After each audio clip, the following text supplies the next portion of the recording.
بسم اللہ والصلاۃ والسلام علی رسول اللہ۔ ایک سوال ہمارے پاس ہے کہ کیا نماز تہجد نبی کریم علیہ الصلوۃ والسلام پر فرض تھی یا نفل تھی؟ نہیں، بطور نفل حضور علیہ الصلوۃ والسلام اس کو پڑھتے تھے یا نبی کریم علیہ السلام پر نماز تہجد فرض تھی؟ دیکھیں، اس حوالے سے معجم اوسط جلد نمبر 2 میں حدیث موجود ہے۔ نبی کریم علیہ السلام نے فرمایا کہ 3 چیزیں میرے لیے فرض ہیں اور تمہارے لیے سنت ہے۔ ان میں سے ایک چیز نبی کریم علیہ السلام نے بیان فرمائی، رات میں نماز پڑھنا۔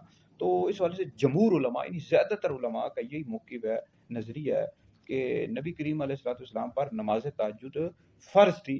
نبی کریم علیہ الصلوۃ والسلام کے لیے یہ نماز تہجد یہ نفل ہے، یہ بطور نفل ہے، فرض نہیں ہے۔ ٹھیک ہے جی، نفل کے طور پر ہے، فرض نہیں ہے، لیکن نبی کریم علیہ الصلوۃ والسلام پر نماز تہجد فرض تھی۔ اعلیٰ حضرت امام علیہ السنت امام احمد رضا خان فاضل بریلوی رحمۃ اللہ علیہ نے فتاوی رضویہ جلد نمبر 7 میں لکھا ہے کہ جمہور علماء کا یہی موقف ہے کہ نماز تہجد نبی کریم علیہ الصلوۃ والسلام پر فرض تھی۔ اب بعض علماء کا یہ نظریہ ہے کہ نماز تہجد کی جو فرضیت ہے یہ منسوخ ہو گئی تھی نبی کریم علیہ الصلوۃ والسلام سے بھی، تو یہ نبی کریم علیہ الصلوۃ والسلام کے لیے بھی نفل تھی۔